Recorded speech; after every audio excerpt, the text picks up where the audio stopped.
Greetings, everyone, and before I begin ranting and raving incoherently, I thought I'd tell you about Anchor by Spotify. It is the easiest way to make a podcast with everything you need to do it all in one place. And believe me, if I can do it, anybody can do it. Anchor has tools that allow you to record and edit your podcast right from your phone. And when you host through Anchor, you can distribute your podcast through listening platforms like Spotify and Apple Podcasts, and even more.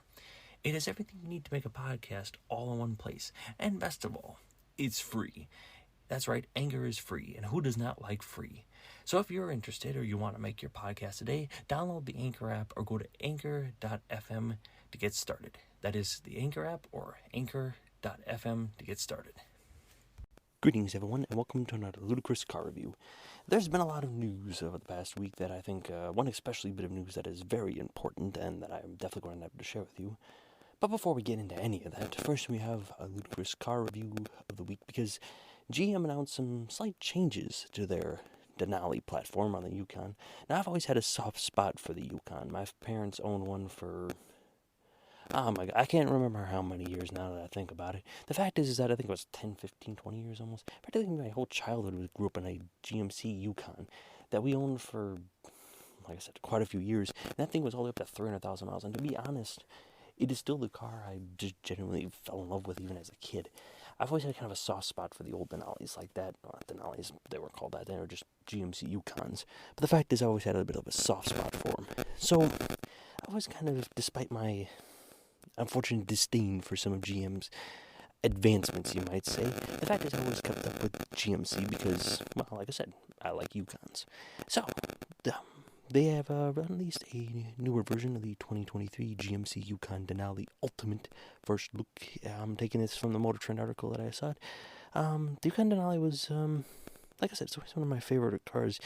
The Denali it's changed over the years. I'm not a huge fan of the way it's kind of metamorphosized into, kind of just the general body style that GMC took later on, and, well, even the Chevy Suburbans took. It kind of reminded me a bit of a, well, my family would call it a bit of a hearse, and honestly, I cannot deny that fact that from the side profile, it does look a bit government vehicle-ish, hearse vehicle. I'm not sure how to describe it. It just doesn't look too appealing. There's something really that stands out. The front grille is also kind of the same. I don't hate the grille. It's just more a matter of I'm just not a large fan of the big fat grills. Just the whole front end just being a grill just seems gaudy to me. I guess it's maybe because I'm more of a subdued individual, but I guess if you're into that kind of thing, and I guess it doesn't look bad. Overall looks of the vehicle haven't really changed that much from the old Denali, to be honest. 2023 is getting some minor visual updates. The grill's kind of looking a little bit more fancier. It's got a little bit more of a pattern to it. Still got that same backwards C-shaped headlights. I don't mind. I don't think they're terrible. I've seen a hell of a lot worse on cars. And just the kind of the general same kind of flattish profile most of these larger SUVs have. The bigger changes came in the interior, where they went a little overboard, in some opinions, in leather. Now, I'm always a big fan of brown leather in a car, but like I said, we'll get all of that in a second. So overall, exterior-wise, the vehicle doesn't look too bad, to be honest. It just, it's not really suits my fancy, let's just say. Overall, though, it doesn't look bad. Just kind of monotone, large grille SUV from there. The rims, I question the rim choices on a lot of these Yukons that they're making now. I guess you can select your own rims. The ones they use, at least in the picture, are they're getting a little gaudy in my opinion. I mean, honestly, you're driving in an SUV. I don't need 22-inch rims that looks like it's got more spokes than a wagon wheel on a freaking truck wagon out west. The fact is that it just looks a little meh, to my opinion. Overall, let's get into the powertrain numbers, shall we? So, powertrain-wise, it's offering you the standard issue 6.2-liter V8. That puts it out a pretty good amount of power. Around this little higher numbers, I think it is, or a little bit around the same of the Ford EcoBoost engines and that. But you also can option in a 3.0-liter Duramax diesel power plant. And they do offer a lot of off-road, like the magnetic ride control and the air ride adaptive suspension, responsive four-wheel drive, all the good blingy stuff that Denali tends to toss into along with Yukon stuff. There's no official price yet. This thing's pricing, they said, around $80,000, which I guess it's a luxury SUV. Now these, as I'm going to get into later in news, haven't been trending too hot, but that aside, overall, the exterior of the car ain't bad. It does provide some good powertrain options, but the interior, it has some good things and it has some bad things. So first, let's get into some of the good things. Overall, though, I'm always a big fan of leather interiors.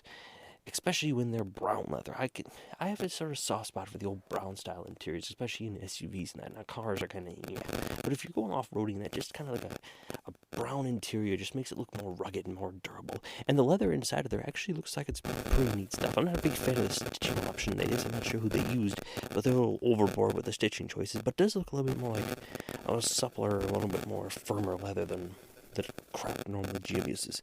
Now the front on the dashboard does look a little odd to me. It's kind of got this almost like the dashboard off to the right by the passenger, the glove box area, kind of just morphs into the screen area and then just kind of down.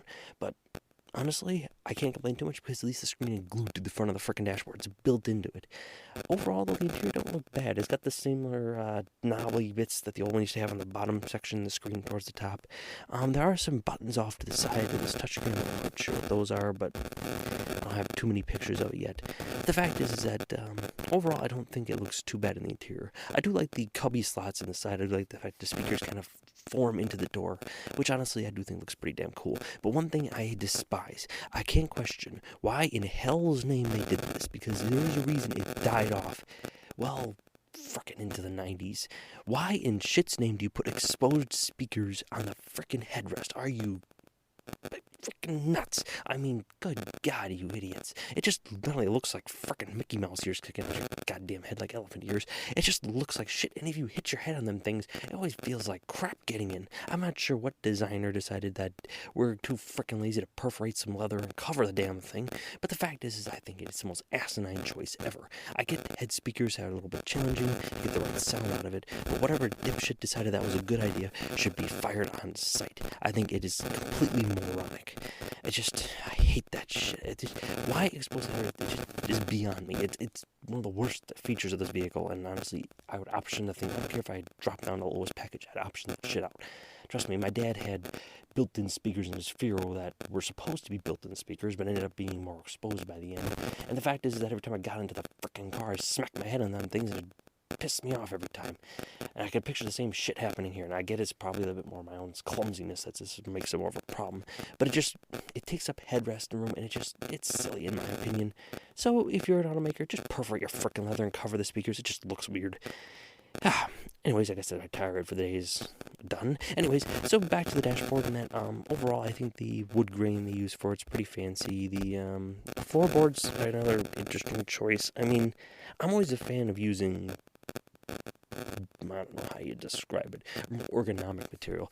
But the choice for carpeting on the extra carpeting part, I can't. It just looks cheap as shit, to be honest. It looks like something you'd pick up on a downtown apartment for the 99-cent store carpeting. I'm not sure, again, what idiot decided this was a good design choice. I'm not sure if it's supposed to look luxurious, but it just looks like crap, in my opinion.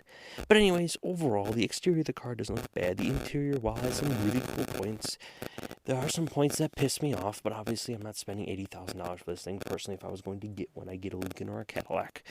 But that aside, it ain't a bad vehicle, especially if you're looking to do a little bit more off-roady like we used to do. So, honestly, if you're looking at Denali, I can't say I hate it.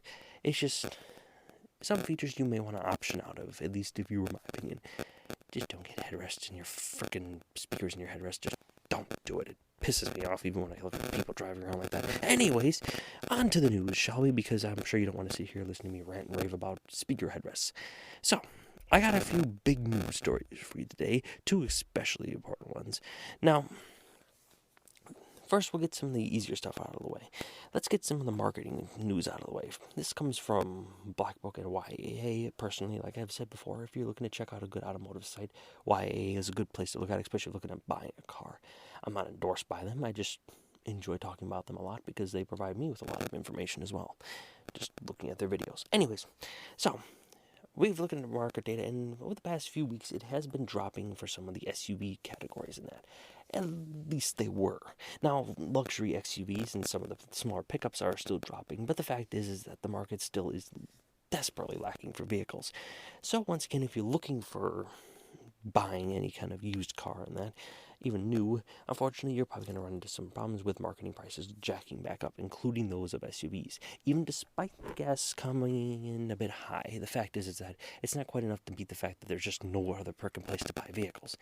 Now, there are some states this is a little worse, but the point average is usually it's going right back up to around, I think it was a quarter point, a half point, I'm not sure. But the fact is the percentage is rising, and honestly, as it goes on, it's probably going to continue to rise, especially into the summer season when people really start buying cars. You gotta figure the spring selling season's pretty damn big, but the reason why it helped drop also was probably the fact that it was in the winter selling season, meaning that most people don't buy cars in that season anyways. So, the fact is that if you're looking to buy a car, well, I still strongly urge you to wait if you can. If you have to, I'd advise you check out YA's books or some of my own videos about how to buy a car.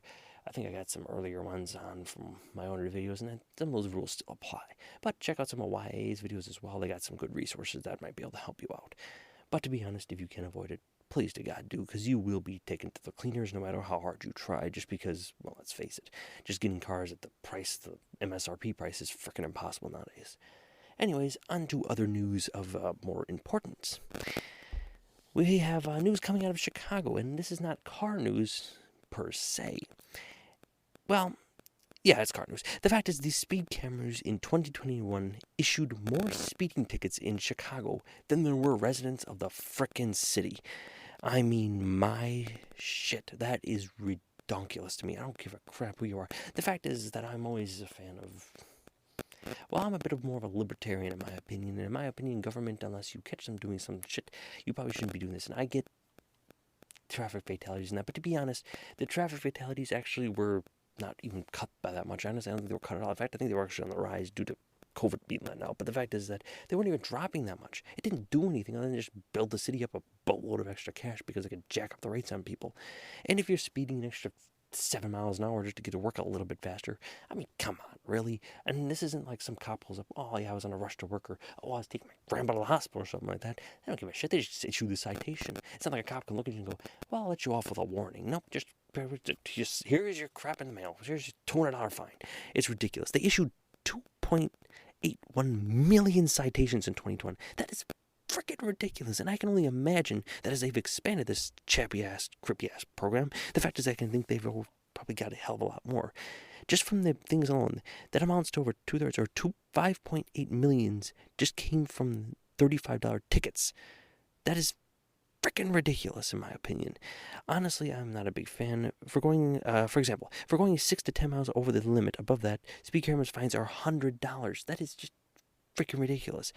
I get it, you need to slow some people down if you have to, but these things are not ticketing the ridiculous people going 10 over the limit all the time. They're ticketing they're 6 over the limit?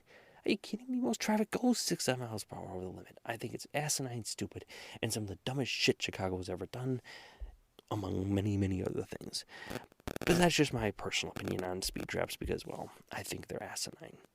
Anyways, that is some big news, but more important news, in case some of you have not heard. Corvette has got some news coming out, and not just any news, the news that some liked and others feared. Corvette is going electric. Now, guarantee you, I'm just going to say up front here, gasoline engines are probably not going to go away for quite a while. The fact is, Corvette does not need to scare the shit out of their fan base entirely, as is, I imagine, considering the last sporty part of GM, they don't want to die out like Camaro is. But the fact is that they are switching over to an electric system. Now, how this is going to work is still baffling to me, as I'll get to in a minute. But the fact is they're switching over next year to a hybrid gasoline engine option, basically electric hybrid. Like I said, it's an option. You still have your gasoline engines, which I think would be stupid if they got rid of, because that flat crank V8 is pretty damn good sounding. But the fact is that the hybrid system is probably going to add a bit more power to it and gas savings and that. And then the year after that, they plan on releasing an electric vehicle. Now, I had mentioned that I don't know how it's going to work, because the big thing that Corvette had going for it was its 40-60 weight distribution, which allowed more weight to be put onto the rear wheels, allowing for better traction. Now, the problem is that a battery doesn't put all that weight to the back. A battery puts all that weight to everywhere around the whole freaking car. And as is, these cars are designed to be lightweight and nimble. I think that, honestly, I don't think it's going to work for shit. Either that or the gas mileage or range of the vehicle, in this opinion, is going to be so freaking low that, honestly, you aren't going to be able to speed anywhere with it. The fact is, the moment you start speeding up in these cars, you start draining your battery faster than I don't know how to describe it. I have plenty of monikers for gasoline, but not for electric. I need to come up with some of those. Anyways, but the fact is that, do I think it's a smart choice? For what GM, I guess, is planning to do overall, I guess it ain't horrible, but I have many other opinions about GM's whole electric future thing. A lot of people claim that the Corvette was never going to go electric. That's impossible. It's never going to happen. But to be honest, it's not surprising that everybody knew it was inevitable. Deep down, people knew, even if they weren't trying to. So, in the article I'm reading here, first to arrive likely in 2023, the Corvette Hybrid will follow the fully electric Corvette, which will be going to development. A short teaser video, which I watched for a bit, shows the Hybrid will have something no other production Corvette has ever had: all-wheel drive. This is another thing that I think deep down pisses me off. You see, I get it, Corvettes they needed to change a little bit. But the fact is, I think Corvette's deeply losing the essence of what they were. I get that, yes, you need to advance, and yes, there are some limitations to your platform. But let's face it, you're not buying a freaking McLaren S1. F1, whatever, I don't know. The fact is that you're not buying a McLaren here. You're buying a Corvette. And deep down, these are American buyers. They're not looking for an all-wheel drive hybrid sports car when they're buying a freaking Corvette. And odds are, these cars are not going to be freaking cheap. They're going to probably cost a freaking arm and a leg because, let's face it, batteries especially, you need jacking the rates in these cars. Now, Corvettes were always supposed to be every man's sports car, not that they are anymore. But the fact is that the Corvettes are already in the cheaper side at $80,000. That's a freaking family hauler you could buy for that price. And that's in the cheaper side. I imagine once you get the electric hybrid in there, and especially the battery thing, you're probably going to push close to $125,000, $150,000 for some of these cars. And honestly, that's probably before you start optioning in some shit. The fact is that I'm not a big fan, especially the all-wheel drive system. The fact is that while I don't hate all-wheel drive in some cars, I just think it loses some of its ability. I mean, it's just, I don't think it's a smart decision by GM. I understand that they have to go electric. I'm not entirely sure why the hell they're pushing it on Corvette yet. To be honest, they haven't seen much success in many other platforms, especially with their Ultium yet. And to be honest, unless the Silverado suddenly shows a massive spike in that, there's a difference between somebody buying a worker hauler's gas-saving hybrid and somebody buying an electric Corvette, especially all-wheel drive. Now, the recent also video, there rumor that recent more fuel when the person was coming out openly discussed the 200-mile-per-hour electric Corvette. GM officials had told them about. So, according to this article, they claim this thing's probably going to go about 200 miles an hour, which I guess is impressive. But the fact is, the Corvette can already go to 200 miles per hour. I'm not sure why that's a big deal. The current Chevy car, it's the up-and-coming 2023 Corvette Z06. Offers a balance of performance and price unmatched. Let's see, this power and handling private sports cars. So the price tag on these Corvette Stingers are $60,000. So with an electric powertrain, usually jacking up the price in these things quite a bit, especially when I looked at the prices of their Chevy Silverados. I think that this, after the electric platform goes into it, you're probably going to look at a good over $100,000 vehicle. I don't think too many people are buying those unless you're freaking rich. And honestly, if you have a choice between a Corvette Z06 and an electric Corvette all-wheel drive, which the frickin' hell do you think they're going to pick, GM? I'm not sure what they're thinking. I think it's a bit silly, but honestly, hell, what do I know? Clearly, they think they know more than what they're doing, even though they've argued that they're selling more than Toyota, which honestly is a load of hogwash. But anyways, in my final bit of news, Ford had recently taken their operations of their electric vehicles to their own separate division. Now, why did they do this? They did this because it allowed them to sell their cars online. There are special dealership principles that I've discussed previously that restrict the ability to sell just any car to anybody online. In fact, the only reason that they can do this is if the car is strictly electric in a lot of areas, actually. But Stellantis had recently announced a lot of their electric vehicles, electric Jeeps. I think they got their Chrysler Airflow coming. I'm still waiting to see how that goes. Honestly, I don't have too high hopes. I don't think the car looks bad. It's just Chrysler doesn't have a good reputation. But the fact is that the benefits that they're going to be seeing, Stellantis, some people began a rumor around that Stellantis would also be taking measures to create their own kind of separate division, kind of to allow to sell online. But the fact is they have no plans to split up their divisions any further than they have. Stellantis has been struggling in recent years, and to be honest, I don't think they have the funding or the ability to take time and, well, let's face it, resources away to form an entirely new company just to sell a couple of electric cars, which, let's face it, they don't really have too many of to begin with. But overall, I guess it ain't horrible. I just think it ain't bad. And lastly, because I just love reading through the Motor Trend News Week and that, Polestar 2 is getting a lot more colors, and more importantly for Polestar 2, more range. Now, the big gripe with a lot of Polestars, man, they had decent ranges in that, but the Polestar 2 kind of struggled with, well, kind of EV syndrome. A big problem with EVs are that, well, as they get older, you're going to suffer from not only battery degradation, but just simply technology degradation. As you get older, technology become more advanced, and they'll probably get a little bit more range, and suddenly your car that goes 300 miles ain't looking too impressive to the guy who's going 500. So they're looking to try to push their range a little bit farther. They're also, I think they're having a 2022 C40 Recharge, a strange rollout for the Volvo. Anyways, let's see. Yeah, so 4,200 is the plus pack, which is going to be equipped with this special range system in that. And I think the max range you can get out of some of these performance things, which add a couple extra horsepower as well, is about 20 miles. Now, you're probably looking at me thinking, what the hell? You said it was a big deal. But the fact is, an electric car, 20 miles does a hell of a lot.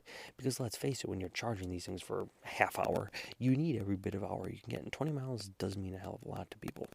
So overall, yeah, just the color changes, I looked at them, are kind of mediocre overall. There's some different grays, I think, and a couple other interesting color choices, like a white, I think, Jupiter white. The interior, I still think it looks a little awkward, man, but, yeah, I guess not much really to talk about with paint colors and that. But anyways, that's my final bit of news for the week and that. Again, my overall opinion of the GMC Denali, it ain't bad, it ain't good.